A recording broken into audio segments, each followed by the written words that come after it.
cuqaasha dhalinyarada waxgaradka iyo labeenta gobolka Gabiley ayaa subaxnimadii saaka baaqu diray xukuumadda uu gadwadeenka ka yahay Axmed Maxamed Maxamuud Silaanyo iyo laamaha amniga cadaaladda sharciga iyo guud ahaanba shacbiga reer Soomaaliland iyagoo oo sheegay in cadaalad darrada lagula kacay dhibane Cismaan Maxamed Faarax oo muddo laga joogo 5 bilood uu gaadhigiisu ku xayiran yahay dhibaato uu gaadhsiiyay mid ka mid ah gawaadhida shirkadda socdaalka bari iyo galbeed iyadoo oo aanay haba yaraatee waxba ka qaban ciidamada traafikada booliska iyo maxkamadda gobolkaasi Gabiley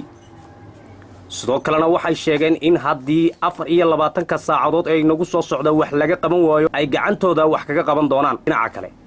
Cismaan Maxamed Faarax oo ah dhibanaha dhibtu ay gaadhay ayaa sheegay in muddada intaa leeg uu ku noqnoqonayay laamaha sharciga iyo amniga balse haatan aanay ahayn waqtigii loo dul qaadan karayay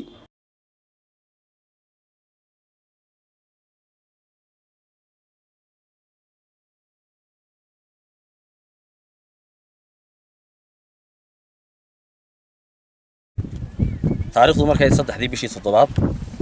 anigoo gaadhigii noohadaha ee ku shaqaysan jiray banka wajaale wata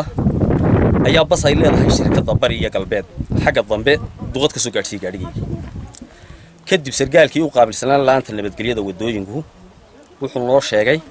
shirkadda bari iyo galbeed in ay qaladkii sida ay ku leedahay markii uu shilkii cabiray gaadhigayga aan qaado xafiiska ay ku leeyihiin Hargeysa inaan geeyo talbaday sharcigii kaliya taayna ay qabtaan hal qodob oo kaliya taan mid saddexaad lahayn kaasoo aan ninkii gaari dirawalkii iyo baabuurkii inay xidhaan lama samayn taas waxay sameeyeen ciidankii nabadgelyadu inay afkii shirkadda igula hadlaan oo ay soo xidhaan dirawalkii kaliya halka markay maraysay ayaan idhi taliyaha gobolka Gabiley jaamac Isaaqiyaan wax weydiiyay taliya sideed ku aqbashay inaad dirawalkii kaliya taad soo xidho warnaga waxaas nama khusaysay buu igu yiri nimankan waxay ahay shirkad waa dad wax isku biirsaday wixii ay isku biirsadeen ay doonayeen inay ninka ka bixiyaan waa u waayeen nimankan ninkaas wax ku leedahay ama dacwad laga qoro ama daan iska sii deeyay halka markay joogtay 4 cisho oo xidhnaan ninkii darwalka ahaa ayaa waxa damiintay gudoomiyaha maxkamadda gobolka Gabiley Cabdikariim baa damiintay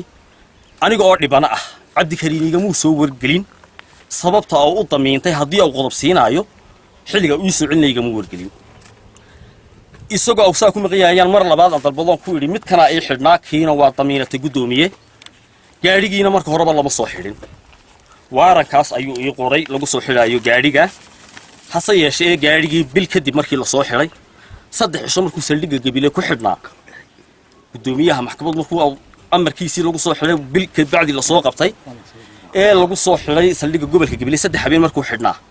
gaadhigii waxa laga baxay saldhigga gobolka Gabiley gudoomiyaha markii aanu u tagnay ee ay 3 nin ay u tageen gudoomiyaha waxa lagu jawaabay waxa naga qaban anagu waxaanu ahayn dhibane laakiin gudoomiyaha waxa lagu jawaabay telefoon baa la ii soo diray waan qaban waayay kadibna message baa la ii soo qoray waa la ii hanjabay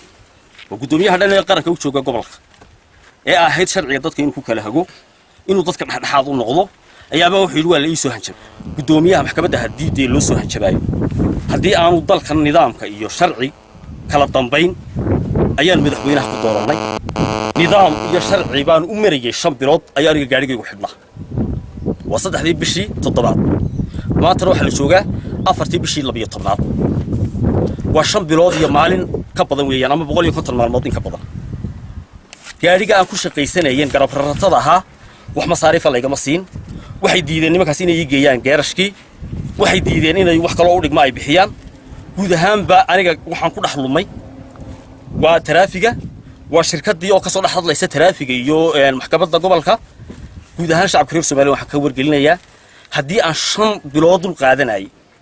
hadii aniga gaadhigaan masaariifta kula soo baxayay ilmahayga oo u baahan caano ay nimankii gaadhigayga jajabiyay maalin walba dariiqay hormarayeen dalkan iyo dadkan la xijeclo fara badan baa naga jirta taa wuxuu garan karaa aqliga fayoobiye caafimaadka qaba ninkayga 5 bilood wuxuu ku shaqaysanayay dul qaadanay guud ahaan waxaan hadalkayga soo ururinaya inaanan dul qaadan doonin wax ka badan hal maalin oo kaliya ta inaanan dul qaadan karin marka anagoo ah odayaashiisii waxaanu ku raacsanahay ereyga odhanaya haddii si degdeg ah wixii looga howlgeli waayo dhibta ka dhacda annagu kuma jiro marka shirkadana waxaan leeyahay ha noqonin baliya baase ninna dhuunu ku dhex jooga ragna dhaqashu kugu dhawarjo madaxweyne sidaan kugu lisnay noogu madaxbay cadaalad darrada mas-uuliyiinta gobolka u soo magacawday hadday tahay taraafikada وعلي محمد سامع فوقان أراك حرطة ستار تي في مقالة قبل inay cadaalad darro baan gobolkan ku hayaan طبعا bariya galbeedka maanta wixii saacadaha nimiga ka hadlala ka dambeeya dee u dulqaadan mayna anagu ciddii waxaa geysatay inaanan anagu mas-uuliyadda qaadi karin wixii halkaa ka dhaca 24 saacadood gudahood haddii taa lagaga soo jawaabi waayo waxaanu qabanaynaa wixii gacanteedu iyo awooddeedu noo goyso